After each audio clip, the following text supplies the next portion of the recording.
Seri ke-9 Moto3 di Brno telah selesai, dan kita semua tahu hasil akhirnya. Veda Ega Pratama finish di posisi kelima. Namun terkadang, hal tersulit dalam dunia balap bukanlah mengendarai motor, melainkan menghadapi penilaian manusia. Karena di hasil akhir, yang terlihat hanyalah sebuah angka. Posisi kelima. Dan itu bukan podium. Sementara yang tak terlihat adalah tekanan, kesalahan, dan keraguan. Dan kita sebagai penonton sering lupa akan satu hal, bahwa hasil akhir belum tentu mampu menceritakan keseluruhan kisahnya. Di Brno, Veda harus menghadapi sirkuit yang belum ia pahami, menghadapi penalti, menghadapi tekanan, dan menghadapi begitu banyaknya keraguan. Namun, ia tidak menyerah, ia tidak mencari alasan, ia hanya melakukan apa yang harus ia lakukan. Dan jika itu belum cukup, mari kita coba memahaminya.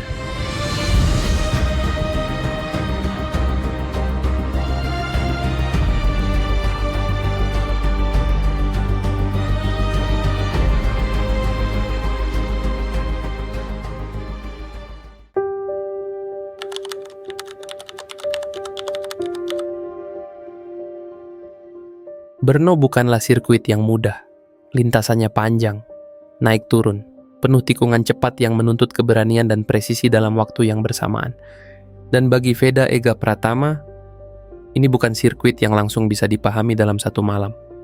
Maka ketika sesi FP1 dimulai, tujuannya bukan mengejar posisi terdepan, melainkan memahami lintasan, memahami karakter Brno, mencari tahu di mana harus mengerem, di mana harus menjaga kecepatan. Namun proses itu tidak berjalan mudah. Dari 10 lap yang berhasil ia jalani, hanya 6 lap yang dinyatakan valid. 4 lap lainnya dihapus karena track limit. Sebuah tanda bahwa Veda masih terus mencari batas lintasan. Masih mencoba memahami seberapa jauh ia bisa memaksa motornya. Catatan waktu terbaiknya pun masih berada di angka 2 menit 7,544 detik. Terpaut lebih dari 2,5 detik dari pembalap tercepat, dan hasil itu menempatkannya jauh di belakang.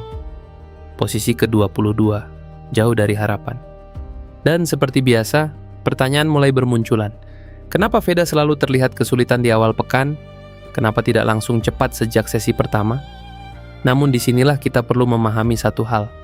Tidak semua sirkuit langsung cocok dengan seorang pembalap. Tidak semua lintasan bisa dipelajari dalam hitungan lap.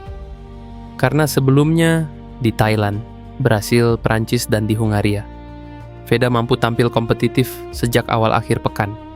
Artinya masalahnya bukan sekedar kecepatan, melainkan proses adaptasi dan mendapatkan feeling dengan motor. Dan di Brno, proses itu ternyata membutuhkan waktu yang lebih panjang, karena sebelum Veda menghadapi lawan-lawannya, ia harus terlebih dahulu menghadapi lintasan yang sedang ia hadapi.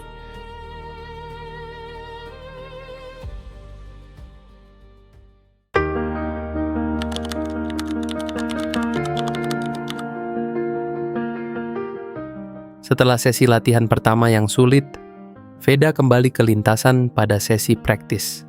Dan kali ini, segalanya mulai terlihat lebih baik. Lap demi lap, catatan waktunya terus membaik. Adaptasi yang sebelumnya terasa lambat mulai menunjukkan hasil. Veda semakin memahami karakter Brno. Namun ketika sesi berakhir, hasilnya masih terasa kurang. Veda hanya berada di posisi ke-15, satu posisi di luar zona Q2.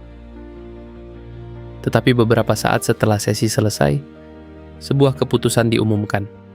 Eddie O'Shea dari Grid Racing didiskualifikasi karena pelanggaran aturan berat gabungan motor dan pembalap. Posisi pun berubah. Veda naik 1 peringkat, dari posisi ke-15 menjadi posisi ke-14. Dan itu berarti satu hal, ia lolos ke Q2. Ketika kabar itu muncul, banyak yang langsung menyebutnya keberuntungan. Dan memang, dari luar, semuanya terlihat seperti keberuntungan. Namun benarkah demikian? Mari kita lihat lebih dekat. Keberuntungan tidak akan berarti apa-apa jika seseorang berada terlalu jauh dari peluang itu. Jika Veda berada di posisi ke-16, dan jika itu dinamakan keberuntungan, maka Veda tidak akan pernah mendapatkannya. Namun Veda berada di posisi 15, posisi yang lahir dari kerja kerasnya, dari lap-lap yang terus ia jalani untuk memahami Brno. Diskualifikasi Eddie memang membuka pintu. Tetapi hasil kerja keras Veda membuatnya berdiri tepat di depannya, di posisi 15. Jadi ini adalah kesempatan yang ia peroleh karena telah bekerja keras sepanjang sesi.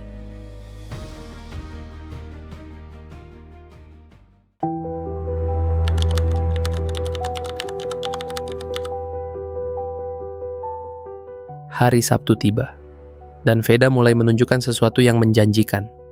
Adaptasi yang berjalan lambat sejak FP1 mulai membuahkan hasil. Di sesi kualifikasi 2, Veda berhasil meraih posisi ke-8. Bukan posisi yang sempurna, namun cukup baik untuk tetap berada dalam pertarungan di barisan depan. Setelah semua kesulitan yang ia hadapi sejak hari Jumat, akhirnya ada alasan untuk merasa optimis. Namun harapan itu tidak bertahan lama. Beberapa saat setelah sesi berakhir, keputusan resmi diumumkan. Veda Ega Pratama bersama beberapa pembalap lainnya dijatuhi penalti turun 12 grid. Alasannya karena berkendara terlalu lambat di lebih dari satu bagian lintasan dan memiliki sektor lambat yang melebihi batas yang diizinkan. Posisi ke-8 itu pun hilang, dan Veda harus memulai balapan dari posisi ke-20. Seketika komentar mulai bermunculan. Banyak yang kecewa, banyak yang mempertanyakan, dan tidak sedikit yang mulai menghakimi. Kenapa kena penalti lagi? Kenapa tidak belajar dari kesalahan sebelumnya? Pertanyaan-pertanyaan itu terdengar sederhana. Namun dunia balap tidak sesederhana itu. Karena kenyataannya, setiap pembalap muda pernah melakukan kesalahan. Setiap pembalap hebat pernah menerima hukuman. Ini adalah musim debut Veda. Musim ketika ia masih beradaptasi, masih memahami batas antara mengambil risiko dan melakukan kesalahan. Dan proses itu tidak selalu terlihat indah.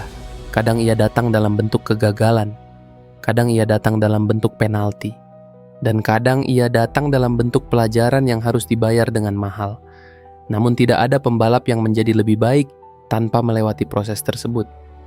Bahkan Valentino Rossi pernah melakukan kesalahan, pernah menerima hukuman. Karena menjadi pembalap hebat bukan berarti tidak pernah jatuh, melainkan mampu bangkit setiap kali terjatuh.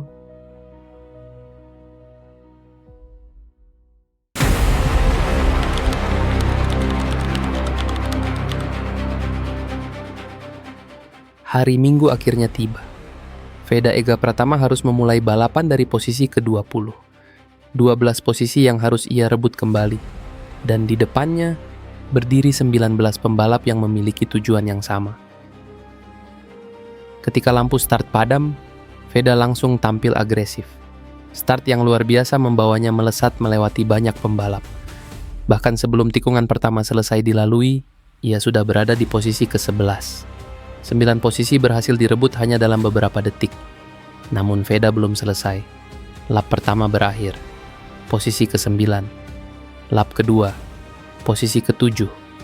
Pembalap yang memulai balapan dari posisi ke-20 kini sudah berada di dalam 7 besar. Tetapi tantangan sebenarnya baru dimulai. Karena di depan sana, 6 pembalap perebutan podium mulai menjauh. Dan kini Veda harus bertarung melawan sesuatu yang tidak bisa ia salib dengan mudah. Jarak. Veda terus menekan, mengerem sedikit lebih dalam, membuka gas sedikit lebih cepat, berusaha memangkas setiap sepersekian detik yang bisa ditemukan. Hingga akhirnya pada lap keempat, perjuangan itu mulai membuahkan hasil. Veda berhasil menyusul rombongan depan, kembali masuk ke dalam pertarungan podium, dan seolah ingin menunjukkan bahwa ia benar-benar telah tiba. Ia mencatatkan fastest lap balapan saat itu. 2 menit 04,5, 24 detik. Sebuah lap tercepat yang sekaligus memecahkan rekor fastest lap balapan di Brno. Dan beberapa saat kemudian, posisi keempat berhasil ia raih. Dari start posisi ke-20. Ke posisi keempat hanya dalam 5 lap. Namun yang membuat perjuangan ini begitu istimewa bukan hanya jumlah posisi yang berhasil direbut, melainkan cara Veda melakukannya. Di tengah barisan depan yang didominasi KTM, Veda harus mengeluarkan kemampuan terbaiknya dengan motor Honda yang ia kendarai. Tidak ada ruang untuk kesalahan. Setiap pengereman harus lebih berani. Setiap akselerasi harus lebih presisi. Setiap tikungan harus dilewati dengan sempurna. Dan di Brno, Veda Ega Pratama menunjukkan bagaimana memaksimalkan apa yang ada di tangannya.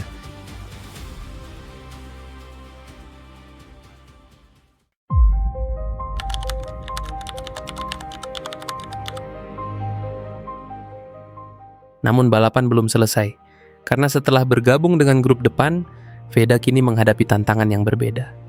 Bukan lagi mengejar, tetapi bertahan. Memasuki lap ke-8, Veda berada di posisi ke-6, masih tetap bergabung bersama rombongan depan. Di depannya, 5 motor KTM, dan sejak saat itu, pertarungan menjadi semakin sulit. Setelah memaksa dirinya mengejar 19 pembalap di awal balapan, ban mulai kehilangan sebagian performanya. Motor juga mulai mencapai batasnya. Di trek lurus, Veda harus berjuang keras untuk menjaga jarak.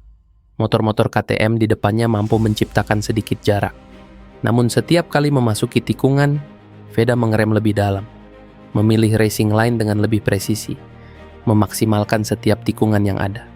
Lap demi lap, ia bertahan di dalam rombongan.